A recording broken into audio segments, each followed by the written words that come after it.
Rama gidesin. Abi eğilir mi? Kravatını düzledim. Evet. Teşekkürler.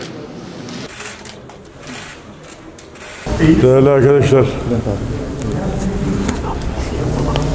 Türkiye bireysel başvuru hakkını AK Parti getirdi anayasa değişikliğiyle ve 2012'den itibaren bildiğiniz gibi bu yol uygulanmakta ve hak ihlali olduğunu düşünen herkes bu yola müracaat edebilmekte. Anayasa Mahkemesi'nin verdiği kararlar bildiğiniz gibi bağlayıcıdır. Anayasa hükmü de bunu gerektirmektedir.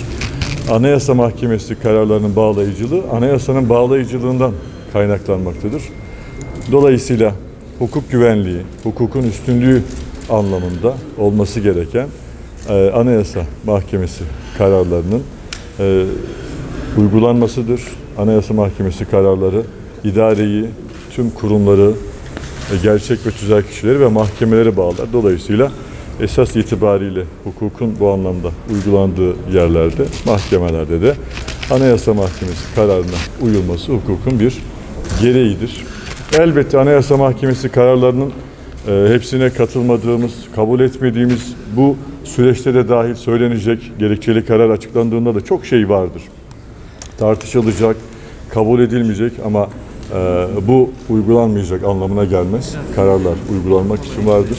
Hukuk devletinde de kurallar ve hukukun emrettiği hükümler geçerlidir. Dolayısıyla hukuk neyi emrediyorsa, anayasa neyi emrediyorsa Anayasa Mahkemesi'nin kararları çerçevesinde olması gereken budur ve kararların da uygulanması gerekir. Adaletin figürü bildiğiniz gibi arkadaşlar gözü bağlıdır. O gözü bağlı olan adaletin kimse o gözünü açmasına, çalışmasına asla izin vermememiz lazım. Adalet başta kendi mekanizması itibariyle de gözünü açmadan, taraflara bakmadan hak neyse, hukuk neyse, adalet neyse onu yerine getirmesi milletimizin beklentisidir, hukukun gereğidir.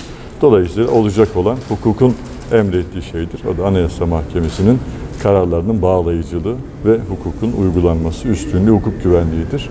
Anayasanın amir hükmü de budur. Hep beraber göreceğiz. Elbette kararlar eleştirilir, tartışılır, değerlendirilir.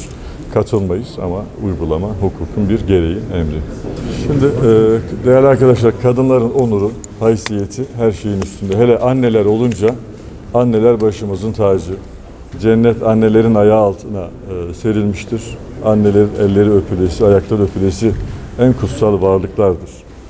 Ve İçişleri Bakanımız Sayın Süleyman Soylu Bey'in çok muhterem validelerine yapılan bu hayasız, bu çirkin, insanlık dışı saldırıyı, ifadeleri şiddetle kınıyorum, lanetliyorum. Ve bu alçak, bu insanlık dışı, haysiyetsiz ifadeleri kullanan kişinin de hukuk önünde en ağır cezayı, hak ettiği cezayı bulacağına inanıyorum. Hukukun, yargının bu anlamda hak ettiği cezayı vereceği inancımız tamdır. Ve bu konuda muhterem validelerine de bakanımızın acil şifalar diliyorum.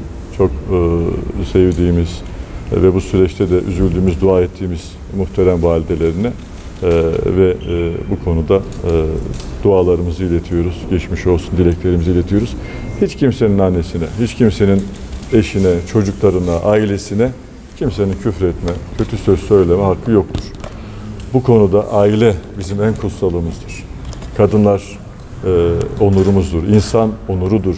Nerede olursa olsun insan onuruyla yaşar.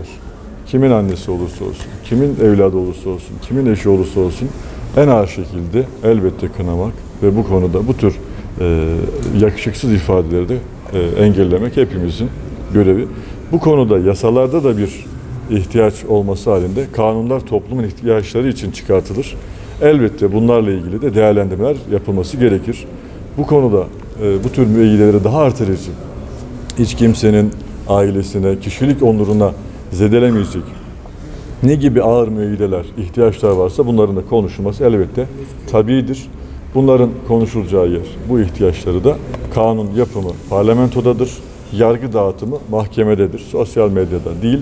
Dolayısıyla o mecralarda ilgili şekilde konuşulur, değerlendirilir ve kararlar alınır. Bu tür hadiselerde elbette üzüldüğümüz hadiseleri hiç kimse inşallah yaşamayız. Ben tekrar Sayın Bakanımızın muhterem validelerine de geçmiş olsun dileklerimi iletiyorum. Bu tür ifadeleri, çirkin, hayasız ifadeleri kimden gelip kime yönelirse yönelsin bir kez daha kınıyorum. Ve hukukun gereğini yapacağına olan inancımla da, çünkü yargıda çıkan kanunları uyguluyor. Eksiklik varsa, toplumun ihtiyaçları varsa da parlamento değerlendirir. Değişecekse değiştirir ve yargıda bunu uygular. Dolayısıyla tekrar bu duygularımı paylaşıyorum. Hayırlı cumalar diliyorum. Yavuz Bahadıroğlu çok değerli büyüğümüz. Güzel Türkçe'de, edebiyatta emeği geçmiş bir edebiyat üstadı. Onu da rahmetle anıyorum. Hayırlı cumalar diliyorum. Teşekkürler. Sağ olun.